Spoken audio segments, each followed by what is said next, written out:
All rise. Judge Vanderbeek Court is now in session. Judge, this is case number JVB 1049, Paul case. Thank you. You're welcome. You all may be seated. Mr. Paul, you brought this case before the court. What's going on?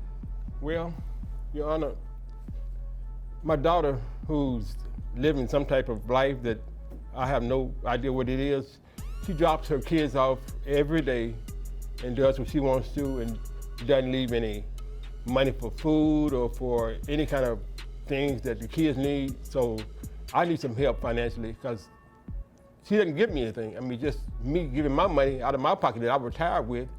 So I need some help, seriously. Part 1. Timeline 0/11/135. All right, guys, buckle up. Today, we're diving into a case where a retired grandfather takes on the full-time responsibility of raising his grandkids, without a dime of support from their own mother. Judge Vanderbeek wastes no time, and when she asks the mother if the father's claims are true, she casually confirms it like it's no big deal. No remorse, no responsibility, just a shrug. Her nonchalant attitude, paired with the father's desperation, immediately sets the courtroom on edge. This isn't just about neglect, it's about entitlement. And the judge? She's already losing patience.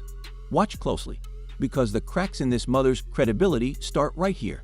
Okay, and where did you retire from? From the school district. Okay. How long were you there? 20 years. Okay, great.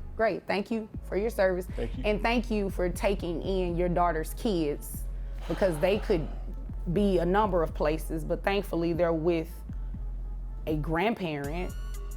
Ma'am, what do you have to say for yourself? First off, let me ask this question. Is what he just said true? I mean, they It's a yes or a no. Is what he just said true? Yes, it's true. What's wrong with you? There's nothing wrong with me. It's just stuff I be needing to do, and I need somebody to watch the kids, so I take them over there. Every day? Yes, every day. I don't see the issue. Excuse me. You all will not address each other. You will address me, okay? And I definitely understand Dad's frustration, and I'm going to ask you too. Every day you have something to do that requires you to be away from your kids. How many kids are we talking? Two. You left 2 kids with him? What do you have to do, ma'am, that's so important every day that you cannot have your own kids? I gotta make money, so. Doing what? What do you do for a living? Whatever I need to do, honestly. Ma'am, what does that even mean? I do, little dabble here, little dabble there, just different stuff. You know what? You obviously came here to waste my time, and I am not about to play with you. What was the last legitimate job that you had? I was a waitress. Okay, where? At a club. Is that what you call it, waitressing? Yes, it was waitressing. What else was I doing? You don't want me to tell you. I want you to tell me. She was strolling the streets like a prostitute. I mean, it's like, because you never see her until she dropped the kids off, and then I don't see her for 2 or 3 days. That's what he heard. He don't know if that's true. Yeah. Who told him that? The streets? Things heat up fast. The judge presses hard, asking what this mother does that's so important she can't care for her own 2 children every single day. Her answer: they get best. Whatever I need to do, she says, dodging the question like it's a game. Then the father drops a bombshell. He implies she's out working the streets. The courtroom goes silent. She denies it, of course, blaming the streets for the rumors. But by now, the judge has heard enough nonsense. This moment is a full collision between accusation and avoidance, and Judge Vanderbeek sees right through her. It's the turning point where suspicion becomes consequence. I guess so. The streets had to tell him, because I hear the streets tell the truth, right? Sometimes. They talk, right? The streets talk, but sometimes the streets be lying, and that's what they doing at this moment. I don't think they're lying on you now, ma'am. Every day your kids are with your dad? No, ma'am. When you were working at that club, how much money were you bringing home monthly? Between $7,000 to $8,000 a month. All right. Okay. And that's all tips? Yes.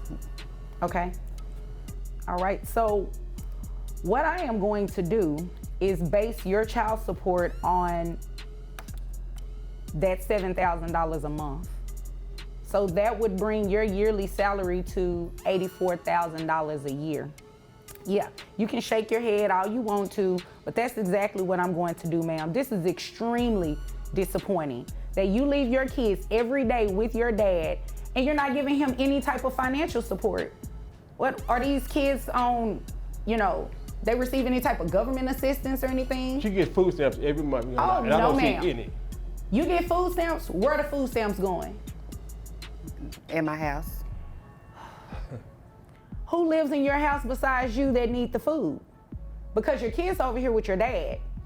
You don't give him any money from those food stamps? No. You know what? I'm not about to play with you. So this is what we're gonna do. Salary, $84,000 a year. That brings your gross to $7,000.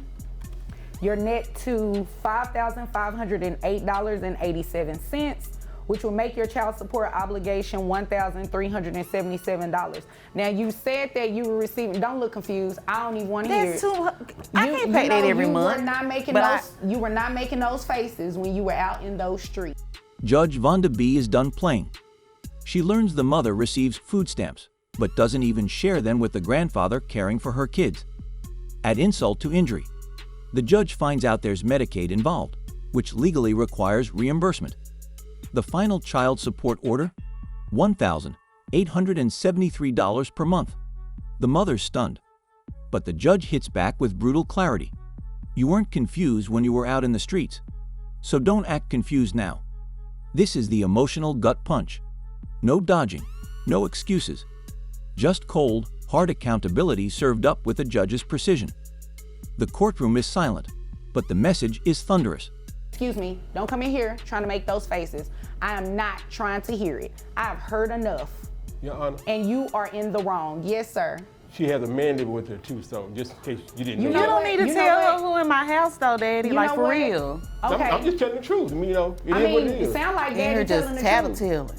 Well, it sounds like he needs to tattletale on you. Somebody need to. You are ridiculous right now. Sir, Yes. she receives food stamps, so I'm assuming there's some Medicaid or something Yes, these kids yes. are getting? Yes, ma'am. Okay, thank you. So what I'm going to do is do 9% of that $7,000 for your reimbursement to Medicaid. That comes out to $496. So $1,377 plus the $496 reimbursement to Medicaid, that make your total monthly child support obligation $1,873. I don't even know men that pay that much money every month. So why I gotta pay that every month? I don't know too many women that just take their kids and go drop them off at their parents' house and they have a whole man staying in the house with them. It's my dad. Y'all act like I dropped them off with anybody. These are your kids. Is there anything further, ma'am? No, I guess I need to go make some money in these streets for that. Okay, well, you know what? That is your business. As long as these streets pay Pawpaw $1,873 a month in child support. Sir, is there anything further? No, ma'am. Just happy Mother's Day to you. Oh. Well, if there's nothing further, you all are dismissed. Here's where it all comes together. Judge Vonda B breaks it down with clarity. When a parent abandons their kids and someone else steps up, that person gets support. Period. She explains how child support can be calculated based on prior income, even if the parent isn't currently working. And that Medicaid part, it's not free. It has to be reimbursed by the parent who should be covering their kids' basic needs. This final commentary is more than legal insight. It's a reminder. Irresponsibility doesn't excuse you from financial duty, and in this courtroom, actions always come with consequences.